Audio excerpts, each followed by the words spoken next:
Hey everybody, this is Chase Petiche, the witchy bitch of LA. I am coming to you live from my new home office that is incredibly gorgeous on a rooftop right outside Beverly Hills. It's pretty incredible that I got this place. It's a Paul Williams building. It's an iconic building, and I somehow managed to get one of the most beautiful, incredible apartments in it with its own rooftop studio office. So I've been in a total kind of transformative life process. I just moved my entire life from Seattle. I was living in a humble cottage, standalone cottage on the water, where I wrote my book and did the majority of the deep spiritual shadow work over the past couple of years that has resulted in this expansion. And it's a lot to take in, but it's incredibly exciting and rewarding to be able to live in this way. Coming back home literally to my roots. I'm coming back home so hard that I am literally on the same block of the hospital I was born in.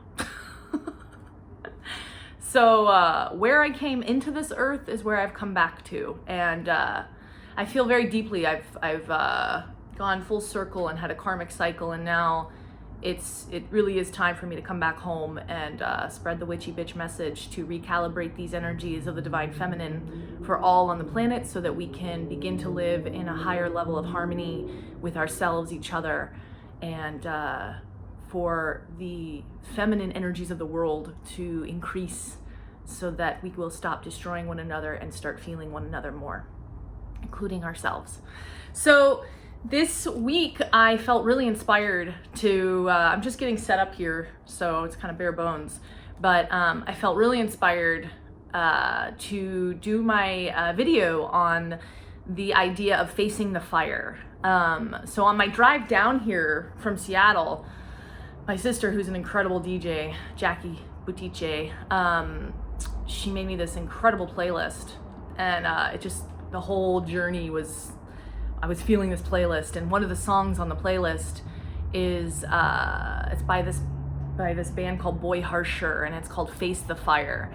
And I kind of just played that song on repeat because that's what I was feeling. It was so many years in the making to come back to California, so many years of facing myself. I had a lot of pain here before I left. When I was 14, I was bullied really bad, but this is home to me. This is where I grew up, and this is my roots. I've been searching far and wide for years, looking for myself, and I knew I needed to come back home. I knew it.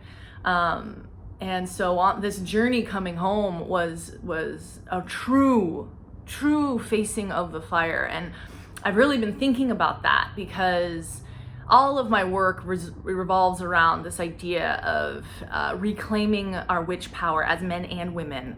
And the witches of the world, I don't call myself pagan or Wicca. What I do is I reclaim this world as a sacred healing power that it was bestowed upon women and men, but that has been relegated to women mostly.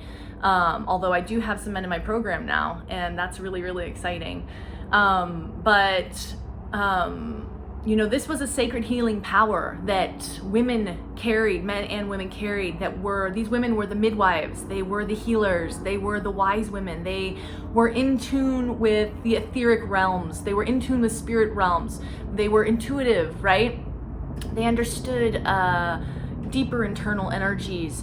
And this scared the shit out of the ruling church and dominated male church. And these women were burned. They were burned alive. And they are still burned alive around the world, actually. If you look it up, it's pretty incredible that witches are still such a feared thing. And it's so interesting because they're feared. They're incredibly feared. And why, right? Because it's a power, and it's a real power.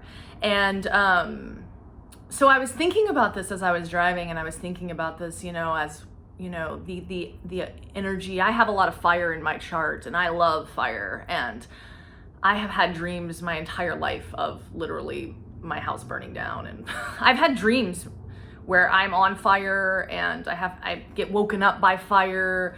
And, you know, this has been a theme in my life. And reclaiming this word, which when you really go deep into it and really, really take it for what it is reclaiming this energy of facing the fire. And, you know, I remember in graduate school, there was this fantastic book I read called The Caliban and the Witch. And it was really about like capitalism and stuff, but it was connecting it to the feminine, the divine feminine, and witches, and the idea of witches, and that they were these rebellious women that refused to, convert themselves to the ruling order of whatever that is, and even under torture would refuse to yell out, would refuse to concede that they were anything other than what they were, right? And, you know, I own that energy 100%. I know that, you know, time is not linear, right? It's not.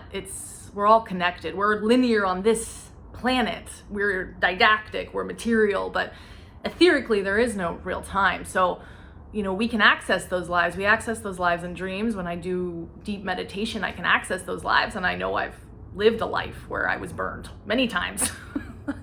You know, that's what I feel deep karmically, is that this time in history, herstory, is the first time that witches can come out of the freaking closet, and we can begin to claim our witch power, which is nothing but sacred healing power. And it's reigniting these energies of the divine feminine to bring back and recalibrate, because we have been so inundated with the masculine, rational, controlling energies for so long that it's time that the feminine energies become more rebalanced, right?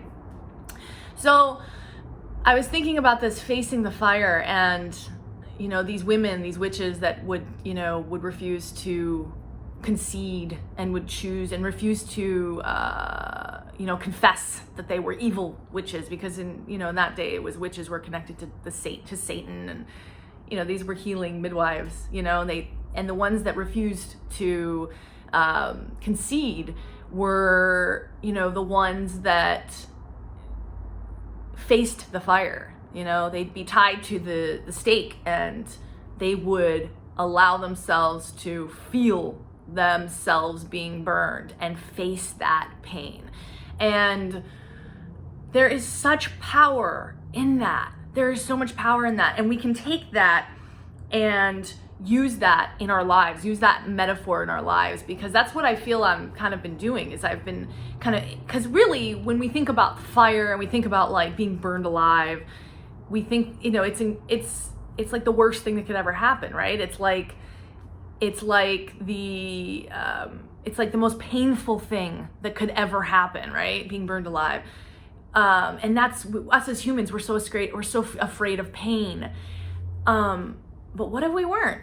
What if and that's the reason that we avoid a lot of our own pain. We avoid a lot of our own wounding. We avoid our own deepest spiritual levels of pain and wounding that we don't really want to fully address, which is in our shadow, right? Facing all of that is facing the fire. It's the same thing as facing the fire, because what is happening is you're choosing to enter the portal of transformation, because that's essentially what fire is. I mean, these women, they endured, a couple minutes of pain, but then they had liberation. They were freed, and they kept their integrity, their dignity, and their self-respect intact. And not only that, they held onto their courage. And that is the number one thing I really want to discuss and really, really want to emphasize, is that when we face the fire, we are holding true to our integrity and our own sense of personal courage. And what else do we have in this life but courage, And when we start to face the things that are the most fearful, that are the hardest, that we can't even begin to fully conceive of truly allowing into our lives or undergoing, when we face that, there is complete and total transformation of the soul, of the being. And I just want to say, you know, I believe that when we face this fire and we walk through the fire and we are transformed, you know, we will be rewarded for it, because what we're doing is we are walking through the thing that has held us captive, that has held us locked in our material selves, in our material world. And we are walking through that door and we're saying, I'm not going to be held captive by this fear. I'm not going to be held captive by this uncertainty. I'm going to walk through it and I'm going to face it with a brave heart. I'm going to face myself. I'm going to face the fear and I'm going to walk through it. And as you do, you literally will transform, because what happens is you are no longer operating from the same consciousness that you were operating from before, which was this kind of locked in, restricted consciousness. You've expanded. You've chosen to expand. You've chosen to move yourself and evolve forward. You know, I remember I had a dream once. Lots of times I just get messages from spirit in my dreams. I just will wake up with a phrase. And I remember I woke up with a phrase once that was, evolution is making a conscious choice to change. And that's essentially what facing our fears is. It's making a conscious choice to not be locked in to the things that have held us captive our entire lives, and instead facing them, making a conscious choice to face them. And in that, we are transformed and we change. So I want to just say, you know, that's the kind of the crux of my entire program and the work that I do. It's all based in the shadow, which is the thing that we fear the most. It's the thing that we don't want to admit, the things that we don't want to admit to ourselves, the things that we don't even hold in our consciousness, but that we know in a deeper way are holding us back, and that we feel kind of trapped by and imprisoned by. And when we start to open that door and we start to face the fire and we start to face the things that we have been afraid of, we burn and we transform. And we transform into the phoenix. I mean, what else is there than the incredible, allegory, metaphor of the phoenix, right? She burns and she evolves. She can fly, right? She transforms into something new, right? And that is what happens when we begin to face our own demons, our own pain, our own fears, our own wounding. So that is my message for today. I'm just feeling I'm feeling so inspired and alive and creative. And this work, when walking this path, if you do it with a sincerity of heart and a true intention for healing for yourself and the planet, you will be rewarded, you know? And I am, and materially, but more so emotionally and spiritually, you know? What would it be like to live our lives without fear and to start to live in a divine trust? What would that be like? Start to ask yourself that. I'm here for you. If you're interested in my program or you want to work with me, check me out, chasepetiche.com. And many blessings to you this month. We're heading into the holidays. It's super hectic. We got an eclipse this month. We have a full moon tomorrow. It's happening on 12/12 at 12:12 a.m., p.m.